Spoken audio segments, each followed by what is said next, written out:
Saint-Esprit m'a résumé ce que nous avons dit hier. Et nous avons dit que une grande foule suivait Jésus. Mais Jésus n'était plus intéressé par cette foule parce qu'il avait maintenant d'autres préoccupations. Le livre de Matthieu nous a appris qu'il venait de faire du bien à la belle-mère de Pierre. Il venait de délivrer les démoniaques. Et puis la foule continue à le suivre. Mais si on avait pris ce texte dans le livre de Marc, on aurait appris que après avoir donc fait ces miracles-là sur la belle-mère de Pierre et sur les démoniaques, il avait aussi multiplié le pain, nourri ceux qui le suivaient, et il avait demandé au peuple qui le suivait de répartir chez eux. Alléluia. Amen. Et en demandant au peuple de répartir chez eux, il a pris ses disciples et a dit, allons-y à l'autre bord. Amen. Amen. Et hier, donc, nous avons dit que certainement, il fallait changer de bord. Parce que lorsque tu as essayé quelque chose, si ça ne va pas, il faut changer. Alléluia. Amen. C'est comme une maison, c'est comme un quartier, c'est comme une ville. Tu as habité une ville et tu te rends compte que la ville là ne t'apporte rien. Tu te rends compte que tu n'arrives pas à t'épanouir. Tu te rends compte que dans ces quartiers là ça ne marche pas. Il faut changer. Alléluia. Amen. Il faut changer. Nous avons dit que cette fois-ci, même s'il faut changer, mais il faut attendre d'abord d'entendre la voix qui t'appelle, qui t'invite. Samuel était resté enfant pendant longtemps dans la maison d'Élie. Mais après, quand il a entendu la voix l'appeler, Samuel a changé. Il est passé de l'autre bord, d'homme ordinaire à l'homme extraordinaire. Il est passé d'homme simple à prophète. Alléluia. Amen. Parce qu'il est rentré dans son ministère, puisqu'il avait été appelé, il avait été invité. Amen. Amen. Et donc hier soir, nous avons dit qu'il n'y avait pas de conditions à poser lorsqu'on veut suivre Jésus. Nous n'avons pas de conditions. Nous n'avons pas à lui dicter la date, l'heure, le jour où nous allons nous lever. C'est lui qui a notre souffle dans ses mains. Le jour où il décide de souffler, vous êtes parti. Alléluia. Amen. Le jour où il décide de souffler, vous êtes parti. C'est lui qui a notre souffle entre ses mains. Donc, s'il dit c'est aujourd'hui, c'est aujourd'hui. Nous n'avons pas à lui dicter la manière, nous n'avons pas à lui dicter le temps, l'heure, ni le lieu. S'il dit que c'est aujourd'hui, c'est aujourd'hui. On part, on part. Ne faisons pas comme ces disciples qui disent, moi je m'avais d'abord enterré mon père. Et pendant que tu vas enterrer là, lui ne va pas t'attendre. Le cortège royal ne peut pas t'attendre. Le cortège ne fait que partie. Alléluia. Amen. Et donc, nous nous sommes dit qu'il faut se détacher. Il faut partir. Il faut accepter de traverser. Il faut accepter de laisser les plaisirs de ce monde. Amen. Amen. Mais nous nous sommes quand même posé la question, comment aller à l'autre bord? Alléluia. Amen. Comment aller à l'autre bord? En d'autres termes, le voyage. Ce soir, nous comprenons que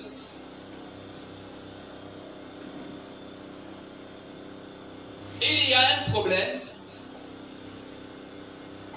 Il faut traverser, mais nous ne devons pas traverser n'importe comment. Il y a les moyens, il y a les techniques. Alléluia. Amen.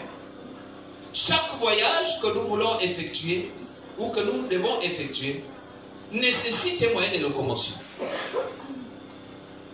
Parfois le vélo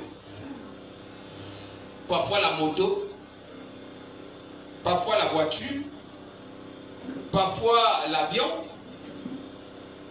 On peut encore imaginer le train et parfois une barque, c'est-à-dire un bateau.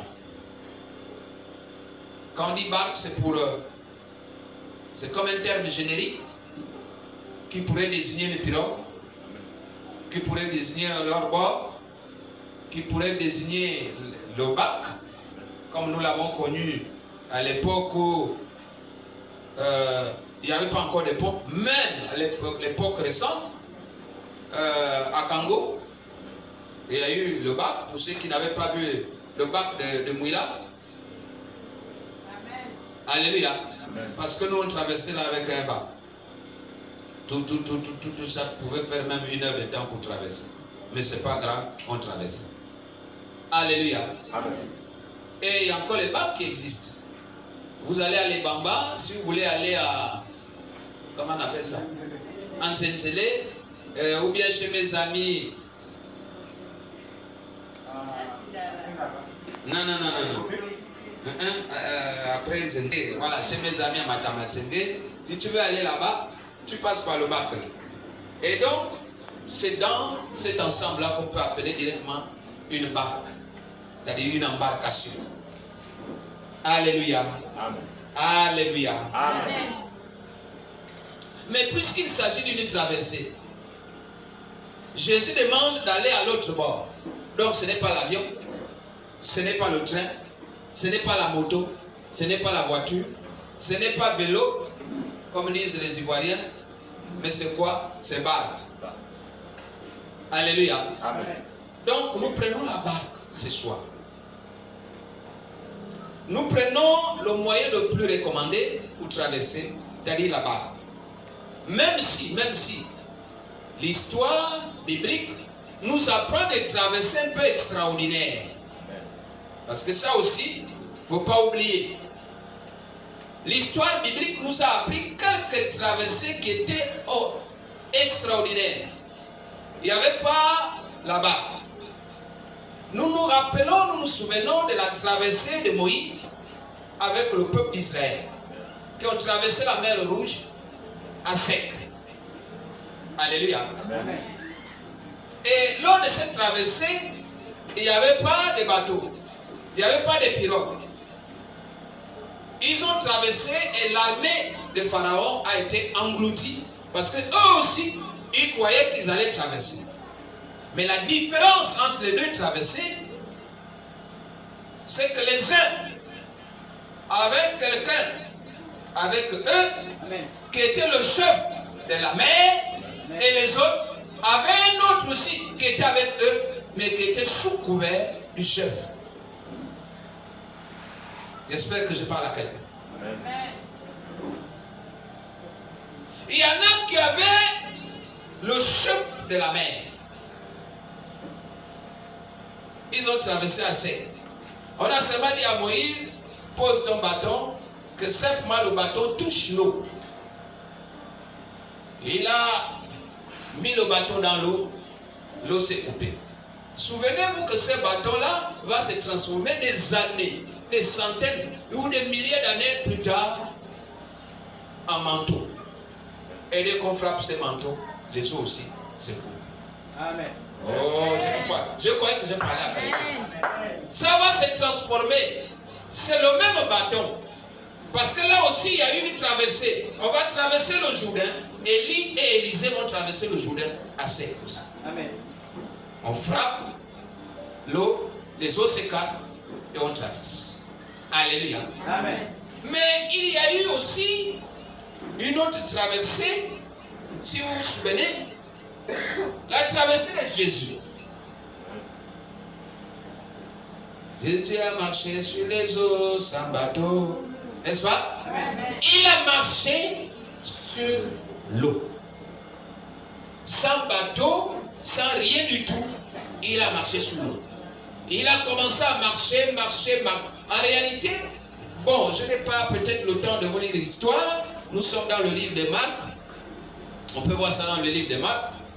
Chapitre 6, verset 44 à 51.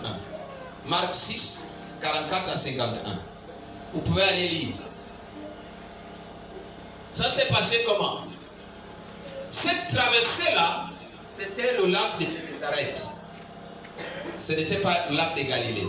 Parce que ici, l'histoire que nous sommes en train d'exposer, c'est l'histoire qui se passe à Galilée.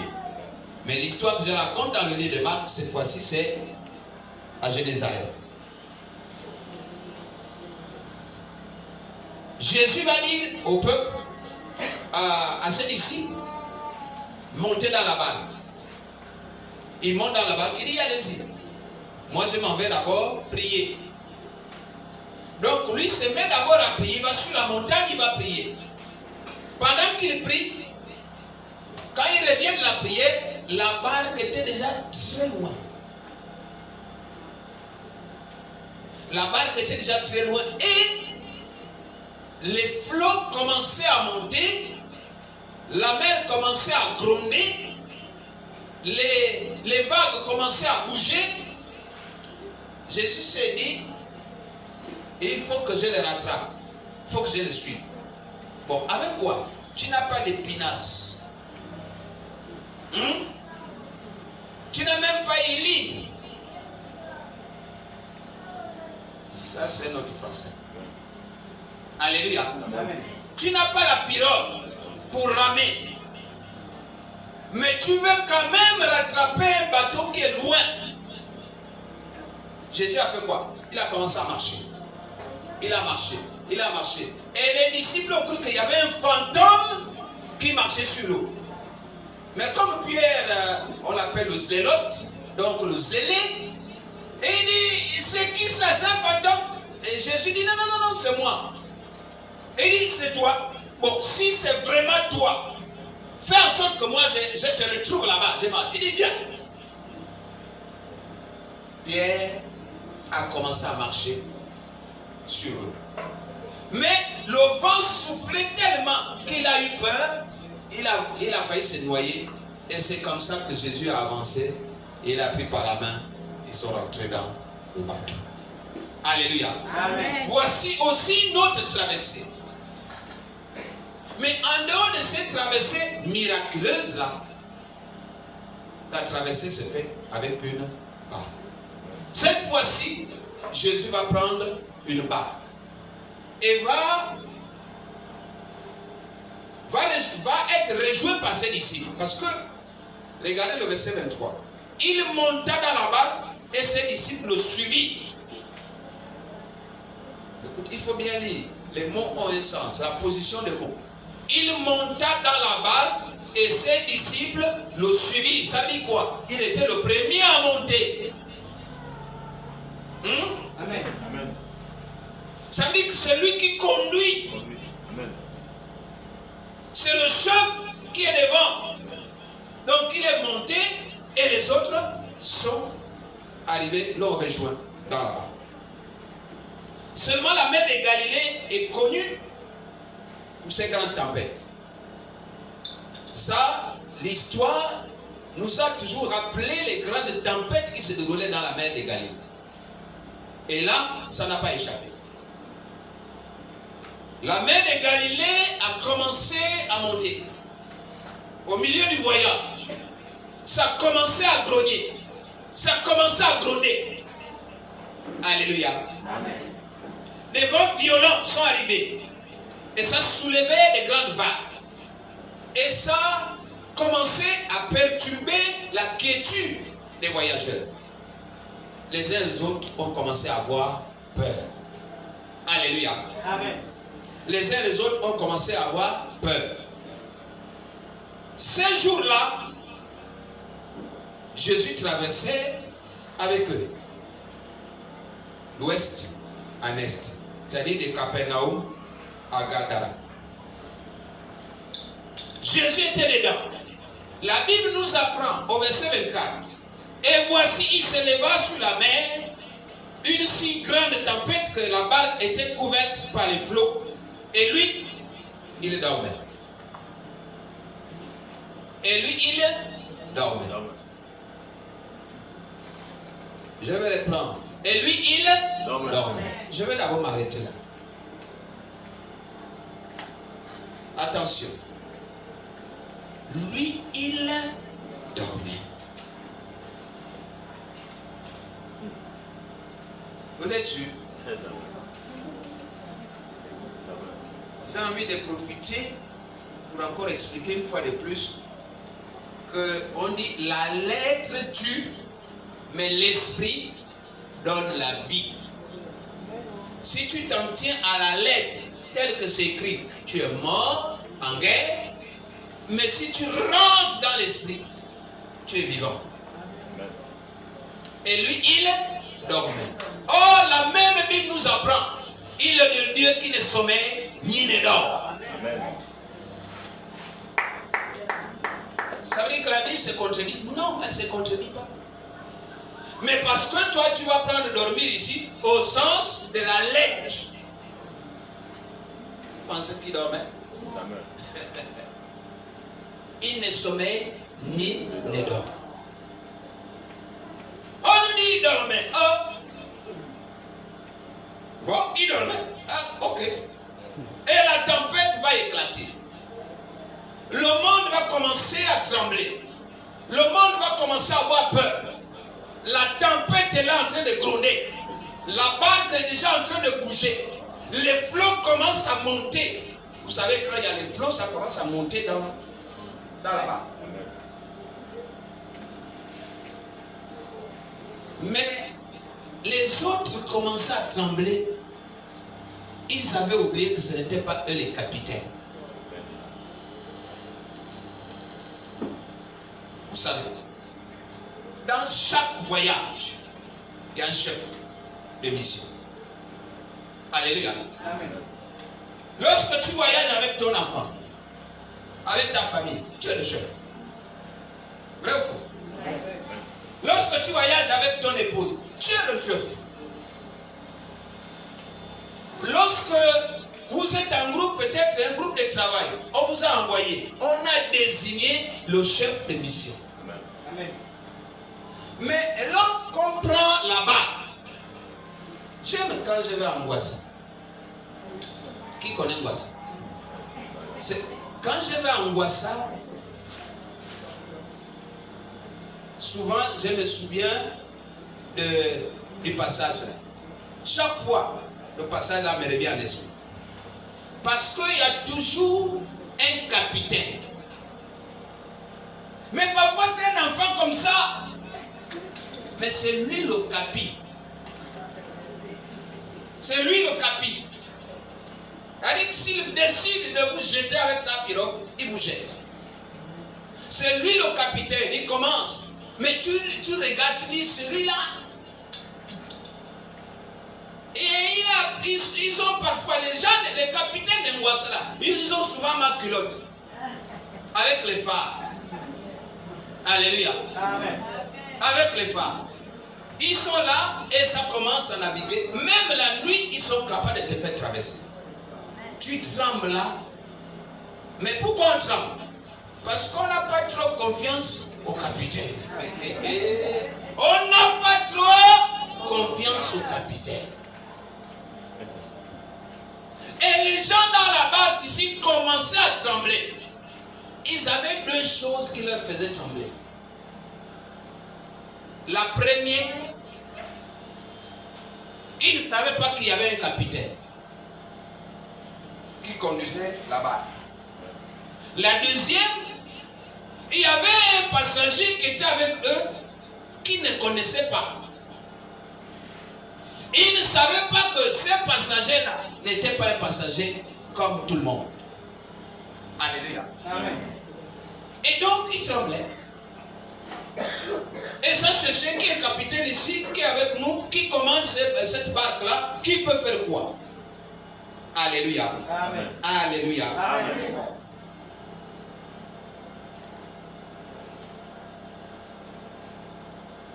Je voudrais dire quelque chose à quelqu'un ce soir. Que tu sois pauvre ou riche, que tu sois blanc ou noir, que tu sois grand ou petit, que tu sois, je ne sais pas, quel que soit ce que tu peux être, La traversée de toute une vie ne peut pas se faire sans épreuve. Alléluia. Amen. Tu ne peux pas traverser toute une vie sans épreuve. Il y aura toujours des conflits. Il y aura toujours des défis. Il y aura toujours des problèmes. Il y aura toujours des difficultés. Il y aura toujours quelque chose qui voudra te bloquer. Il y aura toujours des Goliaths. On ne peut pas traverser toute une vie sans difficulté. La traversée dont on parle ici, c'est la traversée de ta vie. La traversée dont il est question ici, c'est le chemin que tu empruntes pour retourner au Père. Alléluia. Amen. Alléluia. Amen. Quelle que soit ta nation, quelle que soit ta langue, quelle que soit ton ethnie, quelle que soit ta province, tu auras toujours des difficultés lorsque tu voudras voyager. Alléluia. Amen. Et ça, c'est un voyage, en fait, qu'on ne refuse pas. Le voyage de la vie, c'est un voyage obligatoire. Quand tu es né, tu as commencé le voyage. Amen. Alléluia. Amen. Dès que tu viens au monde, le voyage commence ces jours-là. Quand tu as un jour, tu as déjà fait un pas. Quand tu as 2 jours, tu as déjà fait 2 pas. Lorsque tu as 50 ans, tu as déjà 50 pas. Amen. Oh. Amen. Si tu as 60 ans, tu as 60 pas. Il paraît que tu dois souffler 60 bougies. Toutes les bougies là. Non, ça se réunit en une seule grosse bougie, tu souffles. Alléluia. C'est pour ça que j'ai réduit toutes ces années-là à un pas. Amen. Quand je parle, il ne faut pas suivre la lettre, il faut suivre l'esprit. Alléluia. Amen. Tu as, quel que soit ce que tu es, ce que tu as, il y aura toujours des problèmes. Même si tu es riche, les riches ont leurs problèmes. Les pauvres ont leurs problèmes. Amen. Les blancs ont des problèmes. Amen. Les noirs ont des problèmes. Amen. Ce sont les flots, ce sont les vagues qui bougent. Alléluia. Amen. Dans la barque où tu es, où quelqu'un est en train de conduire ta vie, il y a des flots de vagues qui bougent. Il y a des problèmes, il y a des difficultés. Mais à toi, la question centrale ce soir, qu'on doit se poser. Tu es dans la barque. Tu as décidé de voyager. Qui voyage avec toi?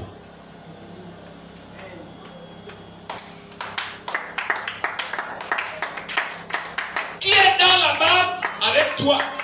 Qui est dans ta barque? Qui est dans ta barque? Il y en a qui te diront, moi j'ai mon boutique avec moi, j'ai le bien du boutique. C'est le boutique qui est dans sa barque. On est d'accord? Amen. Il y en a qui disent, moi j'ai le vaudou avec moi. Il a le dieu du vaudou. Amen. Alléluia. Amen. C'est le vaudou qui est dans sa barque. Ce soir, la grande question à laquelle il faudra répondre. Qui est dans ma barque? Alléluia. Amen. Je suis né depuis quand? Je suis né où? Je vais où? Qui est avec moi? Qui me conduit? Qui conduit ma vie?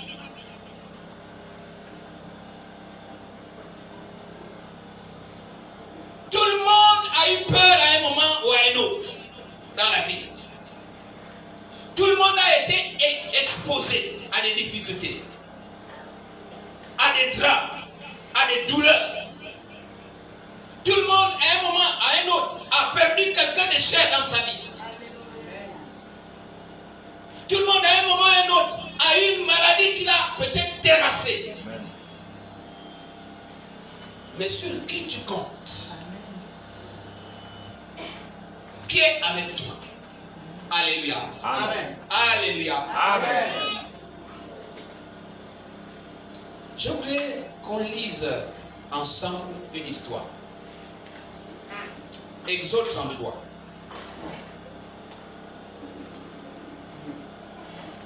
Exode 33.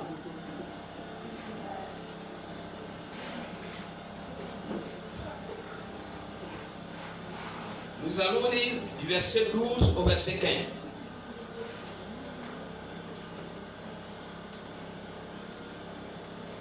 Exode 33, du verset 12 au verset 15. Moïse dit à l'Éternel, voici, tu me dis, fais monter ces peuples, et tu ne me fais pas connaître qui tu enverras avec moi.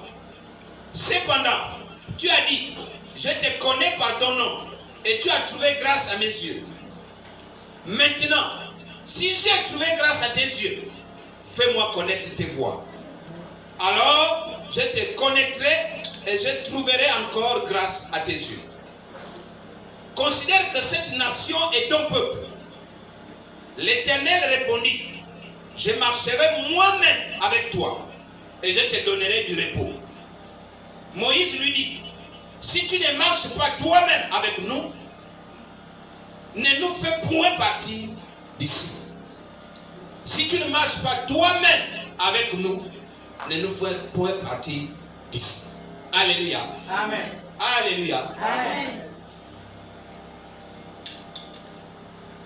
Voici Moïse qui discute. Vous savez que Moïse, lui, c'est pas quelqu'un de facile. Hein? S'il n'est pas convaincu, il n'est pas convaincu. Il pose toutes les questions possibles. Et il dit, Dieu, oui, bon, tu m'as dit que tu me connais par mon nom, non? Oui. Bon, il faut que tu partes avec nous.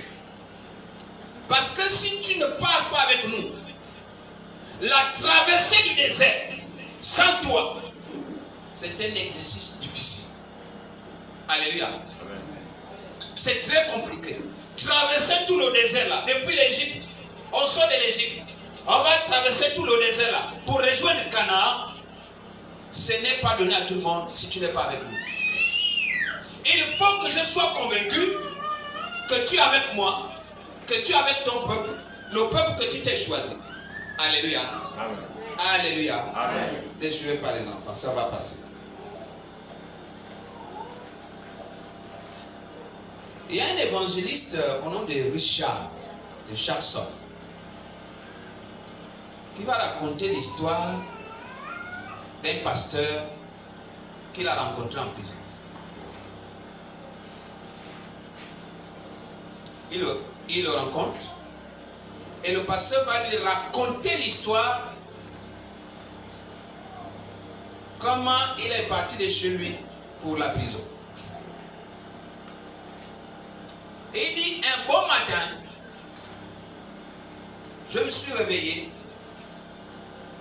ça c'est le pasteur qui parle, avec mes enfants, avec ma famille, nous avons lu le psaume 23. Quelqu'un connaît le psaume 23?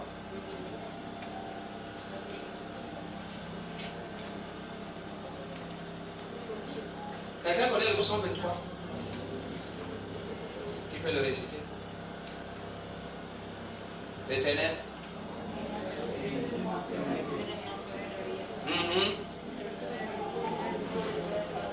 Oui.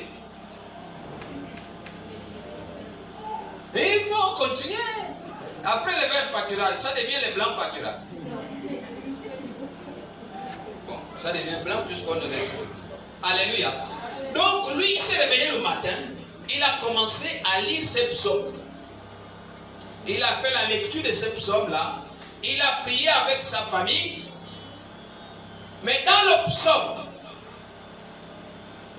il est écrit quelque part que Dieu va dresser une table devant les ennemis.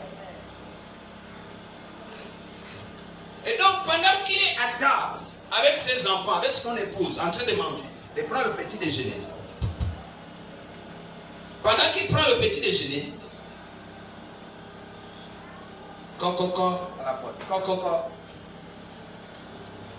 La police arrive. La police fait irruption dans sa maison.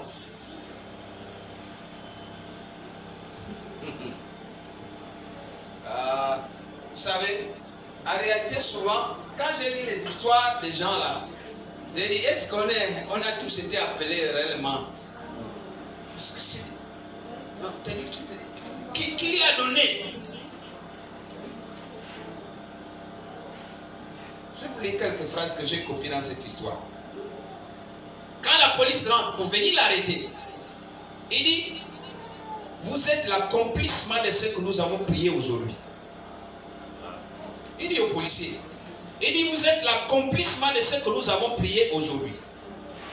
Nous venons de lire que Dieu dresse une table, mais pas d'ennemis. Parce que dans le psaume, ce n'est pas écrit que il dresse une table et que tu auras des ennemis. Il ne dit pas que tu auras des ennemis. Il dit devant quoi? Il dit, nous venons de lire que Dieu dresse une table, mais pas d'ennemis. Maintenant que vous êtes venus, si vous voulez quelque chose sur la table, je vais la partager avec vous. Écoutez bien. Si vous voulez quelque chose sur la table, je vais la partager avec vous. Vous êtes envoyé par Dieu. C'est Dieu qui vous envoie. On est venu l'arrêter. Le capitaine de police répond et dit, je crois que tu es en train de dire des sottises. Tu es en train de dire des bêtises. Tu es en train de dire des idioties. Parce que comprends à partir de maintenant qu'on est venu t'arrêter. Et sachez qu'il avait été emprisonné pour 22 ans. On est venu t'arrêter. Tu ne ressortiras plus. Tu ne reverras plus jamais ta famille. Tu ne reverras plus jamais tes enfants. En réalité, vu ton âge, la mort va te rattraper là-bas. Il répond encore. Il dit ceci. Il dit, nous l'avons également lu, cela aujourd'hui. Que même si je marche dans la vallée de l'ombre de la mort, je ne craindrai aucun mal. Quelle foi. Il dit au policier, ça aussi, on a lu. Quand tu dis que tu ne verras plus tes enfants, tu vas mourir en prison, tu ne sortiras plus. Il dit, ça aussi là, c'est dans le psaume là. Il dit, même lorsque tu marcheras dans la vallée de l'ombre de la mort, tu ne craindras aucun.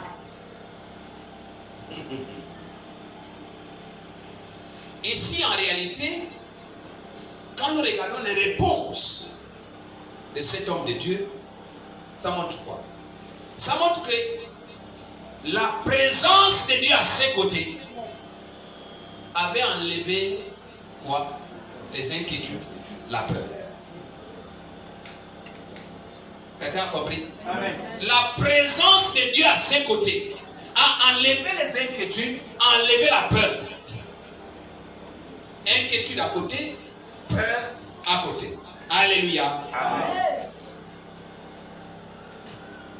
Je suis venu te dire ce soir, frère, que l'ombre, on ne la craint pas, on ne craint pas l'ombre. L'ombre, tu ne dois pas craindre l'ombre. L'ombre c'est quoi? C'est des épreuves. L'ombre c'est quoi? C'est des difficultés. L'ombre c'est quoi? C'est tout ce qui veut te freiner, qui veut te bloquer. Mais on ne craint pas l'ombre. Parce que l'ombre d'un chien ne mord pas. L'ombre d'une guêpe ne pique pas. L'ombre de la mort ne peut pas tuer. Amen. Oh. L'ombre de la mort ne peut pas tuer. C'est pour ça que le psalmiste a dit, même lorsque je marche dans la vallée de l'ombre de la mort, mais l'ombre ne tue pas. Amen. Au contraire, l'ombre parfois fait du bien. Parce que l'ombre de Pierre. Oh, dis amen, ne prends ta part. L'ombre de Pierre pouvait guérir les malades. Amen. L'ombre ne tue pas. Et lorsqu'on est conscient, parce qu'il était conscient que là, ce n'est que l'ombre. Et je voudrais dire à quelqu'un que la plupart des défis que tu as dans ta vie, la plupart des problèmes que tu rencontres dans ta vie, ne sont que des ombres. Ça ne tue pas. C'est pour te former. C'est pour te fortifier. C'est pour te donner du tonus. Parce que sans épreuve, tu ne peux pas grandir. C'est l'épreuve qui fait grandir. Quelqu'un qui vit toute une vie clean, sans problème, ne mérite pas de vivre. En réalité, tu n'as pas une place sur la terre. Parce que même Jésus a connu nos difficultés. Le fait qu'il ait été sur la terre. Mais si toi tu es même plus que Jésus, alors tu ne mérites pas d'être sur la terre. Alléluia. Amen. Alléluia. Amen. Moïse le savait. C'est pour ça qu'il avait dit, Dieu, sans toi, à mes côtés, je ne peux pas traverser le désert là avec ses pas. Parce qu'il était conscient.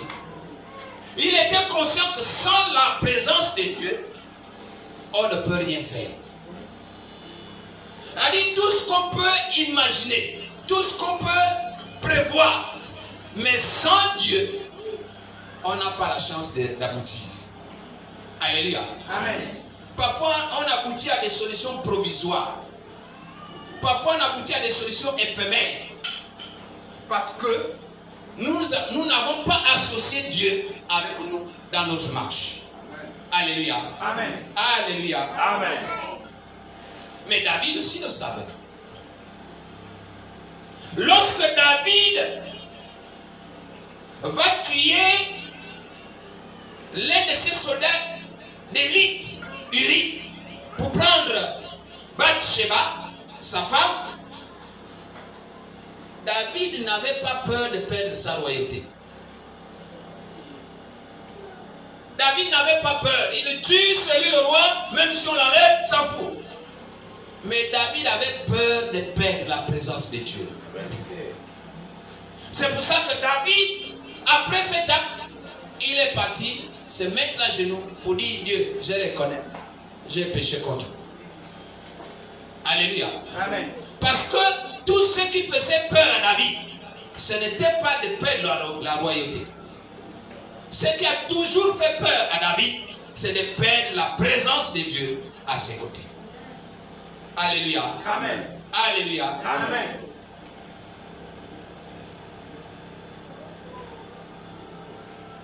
Le voyage de la vie, bien aimé, c'est un voyage compliqué. C'est un voyage difficile.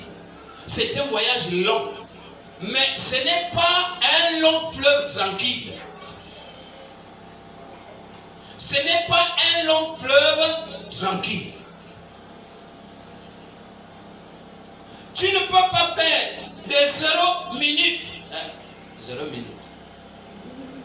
L'autre, il avait dit les bébés des 0 minutes. Tu ne peux pas faire des 0 minutes jusqu'à, je sais pas, à 80 ans sans vraiment avoir de problème. Tu sais, tu peux partir d'ici. Tu plonges dans les eaux de Langounier. À partir des eaux de Langounier, tu peux te retrouver à Libreville. Il y a les chutes, il y a les rapides, il y a tout. Nous sommes d'accord? À partir des eaux de Langounier, tu peux te retrouver à Libreville. Est-ce que quelqu'un est d'accord avec nous? Amen. Tu vas là-bas, Langounier se jette où? Là, à Lambaréné. Quand tu es à Lambaréné, tu descends à Port-Gentil. Quand tu es à Port-Gentil, de Port-Gentil, Libreville, tu es parti dans l'eau, Langounienne. Mais tu peux arriver là-bas, même si tu fais 5 ans, 6 ans, 7 ans, 8 ans, en train de naviguer. Tu peux arriver sans te mouiller les pieds. Mais tu ne peux pas faire toute une vie sans te mouiller les larmes, les yeux. Tu ne pourras jamais faire toute une vie sans pleurer même un seul jour, seul dans la chambre. La vie, le voyage de la vie n'est pas un long fleuve tranquille. Alléluia. Amen. Il y a des embûches, il y a des difficultés, il y a beaucoup de complications, bien aimés. Il est seulement bon de savoir que tu n'es pas seul dans la barque. La seule chose que tu dois savoir, c'est que tu n'es pas seul dans la barque. Amen. Alléluia. Amen. En cas de difficulté ou de danger, il faut simplement frapper à la bonne porte pour réveiller celui à qui obéissent même les vents et les tempêtes. Amen. Frappe seulement à la bonne porte. Parce que si tu frappes n'importe où, il ne va pas se réveiller. Alléluia. Amen. Les disciples ont dit, mais non, là, nous allons périr. Là, nous allons mourir. Là, c'est fini pour nous. Parce que le vent était en train de soulever là. Mais à la dernière minute, ils ont quand même eu le réflexe de dire, mais ces gens de passagers là, lui n'a pas peur. Il ne voit pas que ça bouge. Et il ne fait que dormir. Il ne dormait pas. Il entendait. Et dès qu'il s'est levé, dès qu'il s'est seulement levé, seulement le fait d'avoir seulement l'intention, la Bible ne dit pas qu'il a parlé. Il s'est levé, l'intention qu'il avait dans son cœur, que la tempête et les vents doivent se calmer, la mer doit rester tranquille, l'intention c'est communiquer à la nature. Amen. La nature n'a fait qu'obéir. Alléluia. Amen. La nature n'a fait qu'obéir. Quand il s'est levé, il a seulement soulevé sa main. On a vu la nature en train de s'abaisser, de payer. Lorsque tu entreprends le voyage, parce que la traversée est difficile, parce que la traversée, il y a des chutes, il y a des rapides.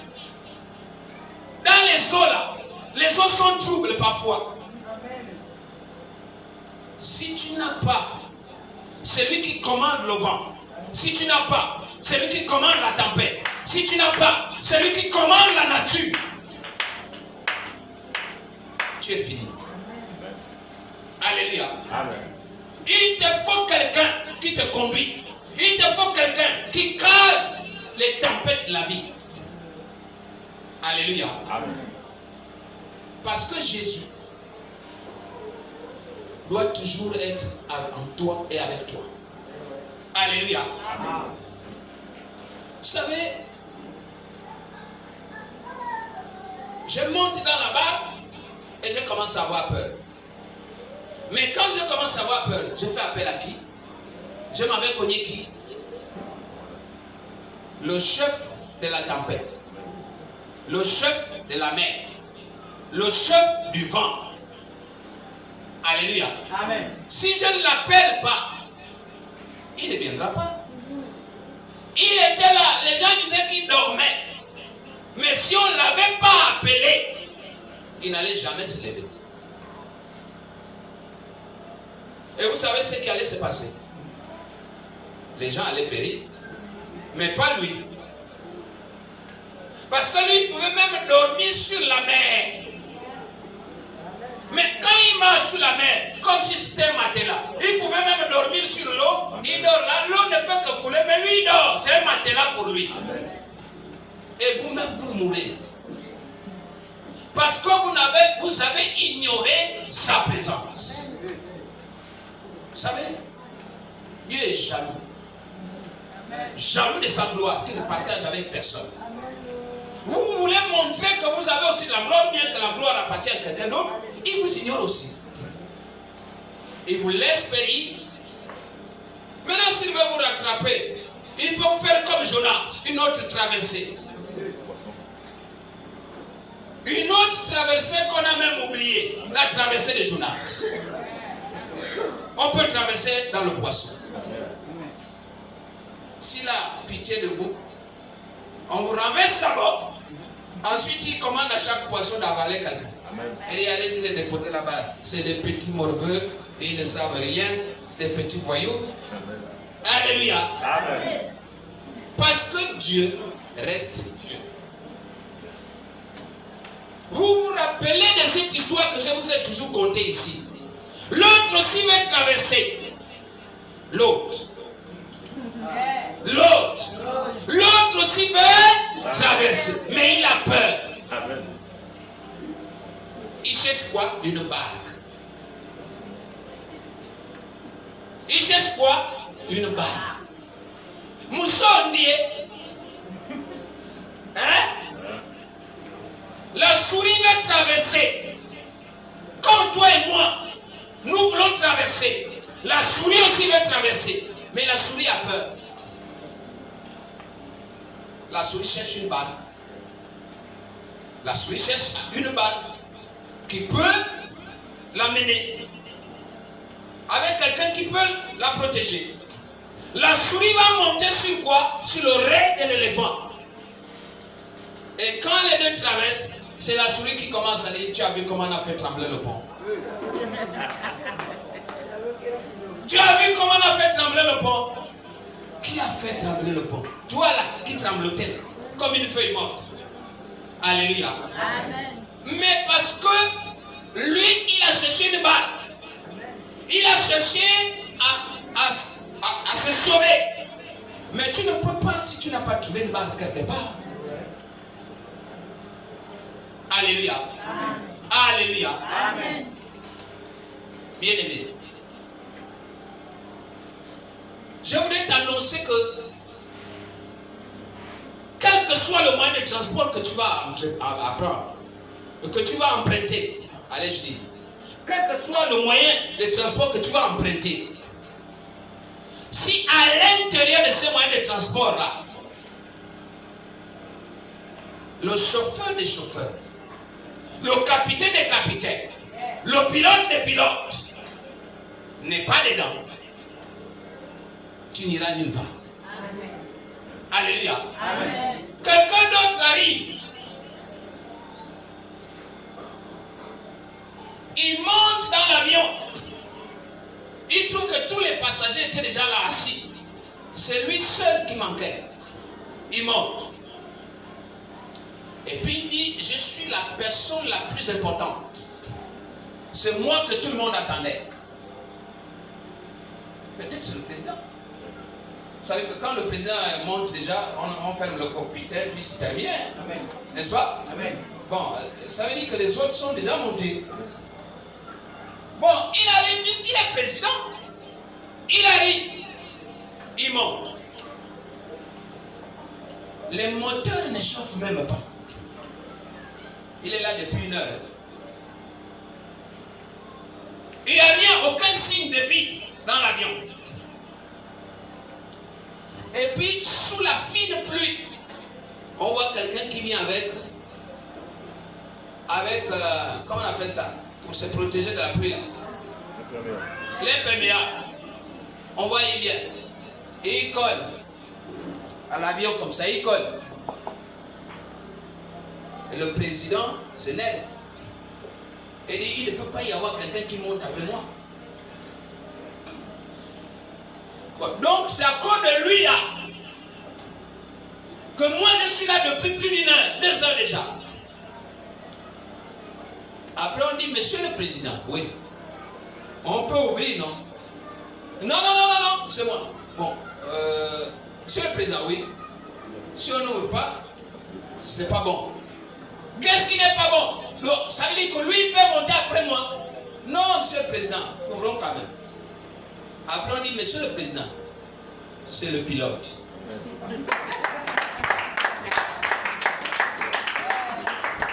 Mais tant qu'il n'y a pas le pilote dans l'avion qui conduit ta vie, l'avion ne décollera jamais. Tu peux avoir le grade que tu veux. Tu peux être même président de la République. Tu as agrégé, tu as banque plus 10 000. Tes 10 000 là ne représentent rien s'il n'y a pas de pilote. Qui pilote ta vie? Qui pilote ta vie? Le voyage va se faire, oui. Mais qui est capitaine de ton bateau? Lorsque les flots vont monter, lorsque les problèmes vont émerger, lorsque la difficulté va se présenter, lorsque les parents vont commencer à te bousculer, lorsque les amis vont commencer à te bousculer, lorsqu'on va commencer à te lancer les 15. Amen.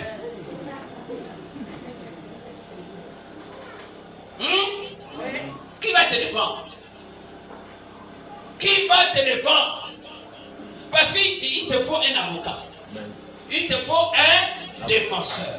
Alléluia. Amen. Si tu n'as pas d'avocat, si tu n'as pas un défenseur, mon ami, tu es mort. Amen. Alléluia. Amen. Nous nous sommes embarqués depuis 2024. Nous avons fait le temps que nous avons fait. Nous avons même concocté des projets. Nous avons même imaginé des choses. Nous avons certainement prié Dieu. Mais est-ce que nous l'avons embarqué avec nous dans notre barque? C'est des questions que nous devons nous poser. Est-ce que réellement en 2024, lorsque j'avais pris ces bateaux-là, j'avais embarqué dans mon bateau, Dieu avec moi? Alléluia. Amen. Alléluia. Amen. Vous savez, personne dans ce monde, c'est maintenant le courant de tout le monde. Bon. Parce que personne sur cette terre, personne dans ta famille, personne dans ta maison n'est capable de calmer les tempêtes de ta vie. Alléluia. Personne dans ta maison ni dans ta famille n'est capable de calmer les tempêtes de ta vie. Parce que tu auras forcément des tempêtes. Tu auras forcément des troubles. Tu auras forcément des difficultés. Même si tu es encore à l'école, demain après-demain tu vas avoir le bac. Te voici devant la porte des universités. Tu ne sais plus là où tu vas aller. Tu ne sais plus là où t'inscrire. Tu ne sais plus comment faire. C'est devant toi une tempête. Le seul capable, le seul prêt à calmer toutes les tempêtes, à sécher tes larmes, c'est Jésus-Christ de Nazareth. Amen. Alléluia. Amen. Aucun de tes parents ne va mourir pour toi. Oh.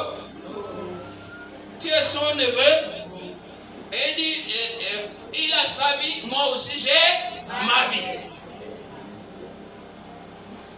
Tu es son enfant, il dit, bon, je t'ai donné la vie, débrouille-toi. Alléluia. Débrouille-toi. Mais Jésus ne te laissera jamais tomber. Il est le seul capable de sécher tes larmes. Le jour où tu es dans la détresse, le jour où tu es dans la tristesse, le jour où tu es dans le manque, le jour où tu es dans la difficulté, appelle seulement Jésus. Amen. Invoque seulement son nom. Amen. Il dit, appelle-moi, je te répondrai. Amen. Et je t'annoncerai des grandes choses. Amen. Des choses que tu ne connais même pas. Amen. Appelle-moi seulement. Amen.